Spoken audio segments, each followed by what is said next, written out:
In 2023, I started my personal brand with the goal of one day turning this into a full-time career. And for 2 years, I was posting consistently every week on YouTube whilst either working full-time in banking in Malaysia or working part-time in Australia at a gym. But 8 months ago, I officially took the leap and I'm now doing content full-time whilst nomading around Southeast Asia. This year, I want to take it to the next level. I have it on the vision board to reach 100K subscribers. So in this video, I wanted to share my exact plan for how I'm going to do that. If you also have this goal, then I hope that this can help you on your journey. Good morning, guys. So I'm just gonna grab some coffee first before heading to the beach to do filming for the day. It was a nice, slow, chill morning because I just ordered some breakfast. I don't usually eat breakfast, but I always treat myself on filming days. And so I ordered this really nice breakfast smoothie bowl from Roots, which is this really well-known vegan cafe here in Da Nang. And I ordered this cacao dream bowl. It was so good. Just ready to start filming for the day.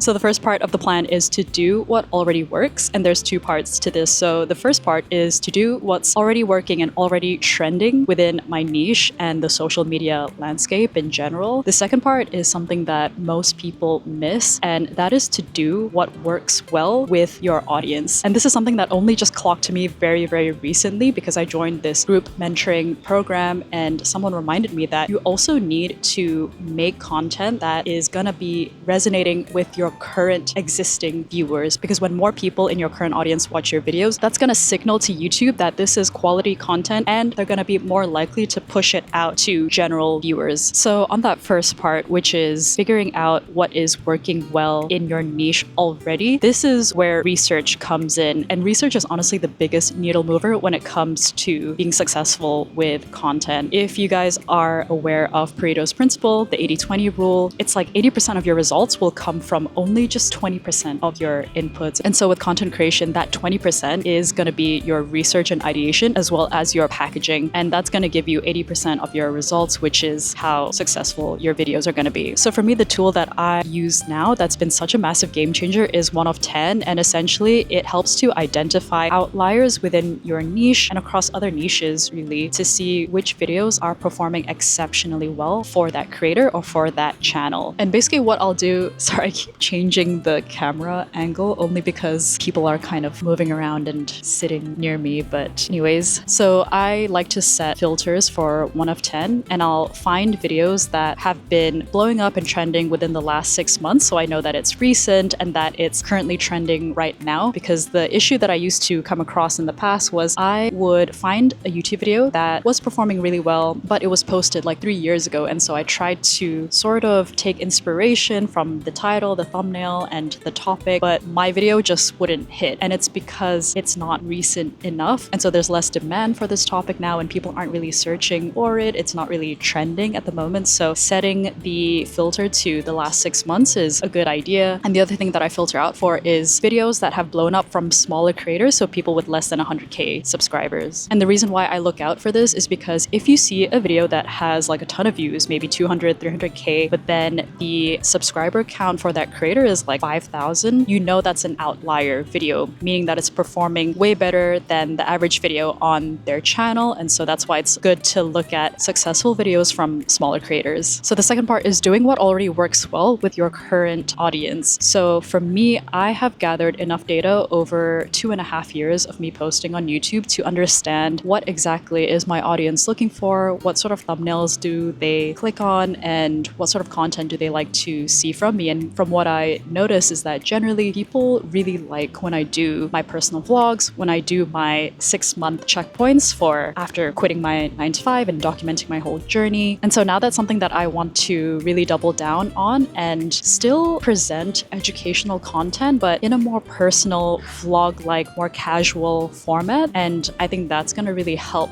to make my content stand out and also make it more engaging and allow me to connect with you guys better too. With your own content, I would say it's important to identify not only what's working well, but then really digging deep into why exactly it's working well. So for example, with my vlogs, it's like, okay, what is the reason for why it's performing well? And it's not because the production value is better, or not necessarily that my thumbnail is more polished, but rather it's because of the personal element that I bring to those videos, how raw and authentic I am with sharing my experiences and how I feel about everything. And that is essentially what resonates with people. I think there's also an element of living vicariously through someone else. So for example, right now, I'm currently on my digital nomad journey, traveling through Southeast Asia and building my life as a full-time content creator. And I think, that's an aspiration that a lot of people have. And so I think that kind of content is very attractive to people because ultimately we like to live vicariously through others, especially if they're living in a certain way that we want to be living too, or living the sort of life that we want to live. And I certainly love to indulge in that sort of content as well. Like before I moved to Chiang Mai and before I moved to Da Nang, I was watching a ton of vlogs from other people who were nomading already. And so just to round up this point, double down on what works, not only what's generally trending within your niche and the YouTube landscape, but also identifying what is working well already with your current audience. What do they want to see more of? So getting feedback from them is super, super important. Understanding what are their pain points and, creating content around that, but also digging a bit deeper into that. It's like identifying not only, what topics they want to see, but also why they want to see those topics. Why are those videos doing especially well? And by the way, if you are a small YouTuber and you want to grow your channel, you want to attract the right audience, gain clarity around your content, and eventually turn YouTube into a sustainable income source, my Creator Accelerator program was designed to help with exactly that. If you wanted to find out more, you can check out the link in the description below and apply if it feels right for you. And also, I recently launched a free school community. It's called YouTube Growth Lab. And so if you want to meet like-minded creators at the same stage of the content journey as you, then you can join that. I do live Q&As every single week, so you can come with your content questions and get my help on those, and also just hang out with other creators. So if you're interested, you can check that out also in the description below. The second part of the plan is to lean in more to my story, which I genuinely believe is my USP or unique selling point. So just to give a bit of context, I started off my YouTube journey making self-improvement content for the first year and a half. And I was very much just sharing knowledge and giving educational content, spitting out facts and studies, and not really sharing anything about my personal life. And so it was very sterile content, I would say. Valuable, but sterile. And to be honest, back then, I felt like if I were to share more personal parts of me and my story, that it would somehow take away from the professionalism of my content. Within the self-improvement niche, creators are very polished and they come across in a very,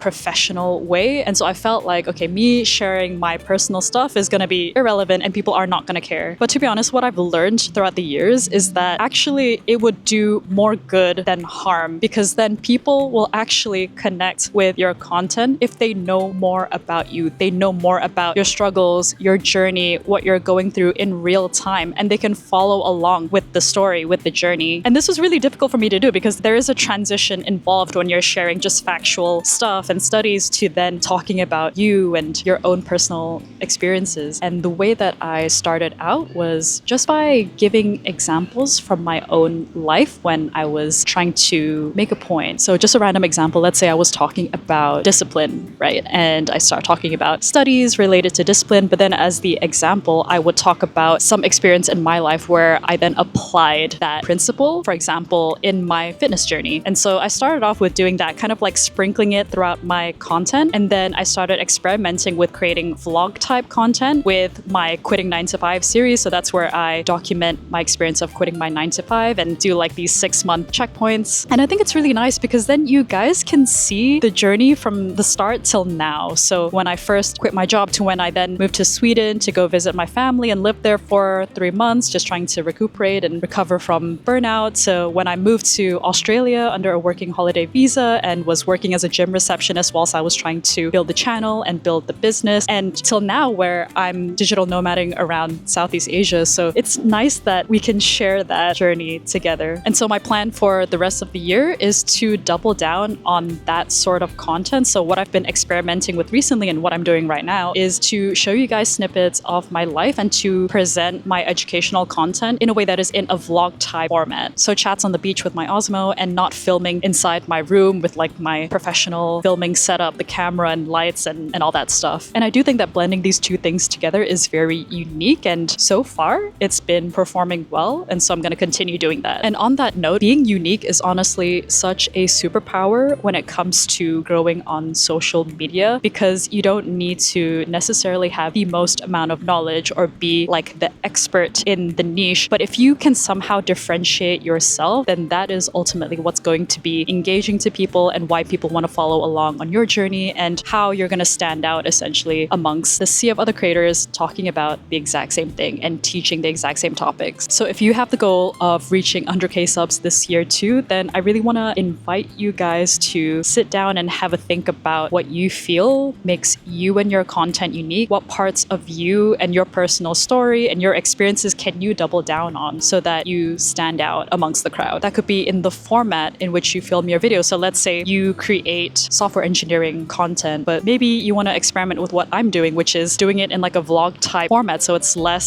serious or professional, if you will. Maybe it could be in the way that you speak too. Like, for example, let's say in your niche, people are usually very polished and speak in a certain type of way. Maybe you can incorporate more humor into your content, and then that's going to help you to stand out. So I had to leave the beach because, to be honest, I really needed a bathroom, and it was starting to get really, really hot. So I am just filming indoors at the moment. Final part of the content plan is to just be authentic and be more vulnerable. So this is the one content creation skill that I would say took me the longest to learn, and I'm still struggling with right now. And to be honest, I do think it's because I've always been rewarded throughout my whole life for showing up perfectly and seeming as if I had everything together and that everything is fine, for being perfect essentially. So in school, of course, you're rewarded for getting good grades. And when I was working corporate in Malaysia, I was definitely rewarded for showing up in a certain way and seeming as if I had all the answers. I worked as a project manager in banking, and I needed to lead teams of like 20, 30 people sometimes, and I had to host these meetings, and I was the one who was in charge of the timeline and the project milestones, and if anything were to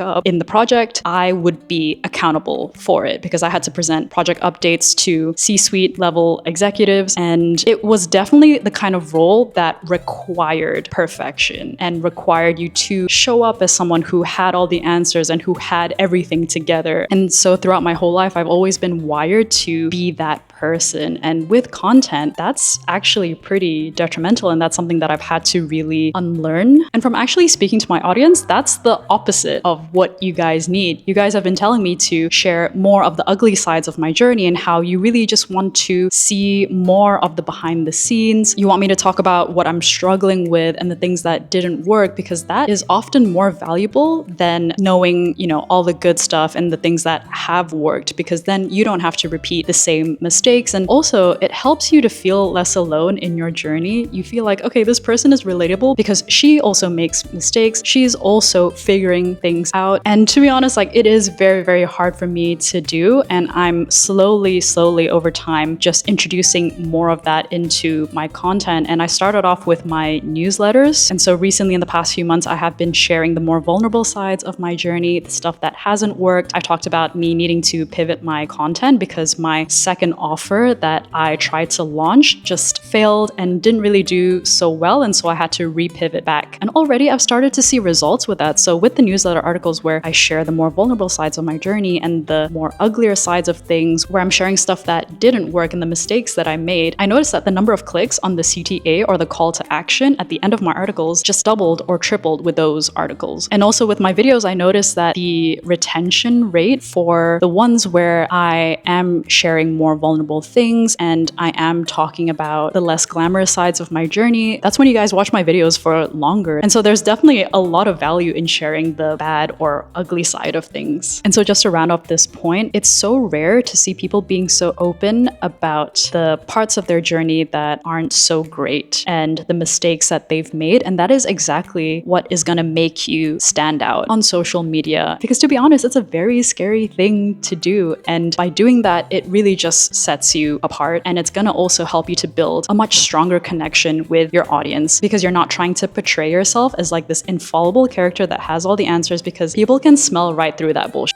Thank you guys for watching. If you guys did have this goal to become a full-time content creator one day, I recently published a video where I talk about my exact journey to get to this point. I really do not hold back. I spill the tea on exactly what I did, what it actually takes to become a full-time content creator, especially as someone with a small audience. And I also share how I used to make money at the start of my journey, as well as how I make money now with real numbers. So if you're interested in that, you can check it out on the screen here. Okay guys, take care and see you in the next video.